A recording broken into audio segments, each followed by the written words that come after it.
Tiniyak ni Pangulong Ferdinand R. Marcos Jr. ang patuloy na hakbang ng pamahalaan na pagtulak ng mga proyektong makatutulong na mas mapalakas pa ang flood control sa bansa. Kaya naman sa harap ng bantang epekto ng La Nina, pinasinayaan ng flood mitigation project sa lalawigan ng Pampanga.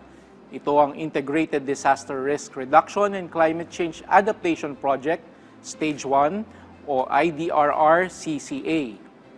Ayon sa Pangulo, ang proyekto ay isang mahalagang hakbang para mapabuti ang katatagan ng Pilipinas sa mga natural disaster at maibsan ang epekto ng climate change. Giit pa ng Pangulo, makatutulong ang proyektong ito sa problema ng baha sa mga mabababang lugar ng Pampanga na kadalasan ay nakakaranas ng matitinding pagbaha. Ang 7.57 billion pesos na proyekto ay pinondohan sa ilalim ng Official Development Assistance sa tulong ng Republic of Korea sa ilalim ng Korean Economic Development Cooperation Fund.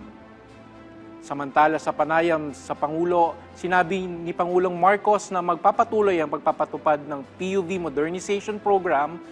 Ayon sa Pangulo, mas nakararami na ang PUV sa kabila ng programa, hindi anya minadali ang nasabing programa at 7 beses na rin itong ipinagpaliban.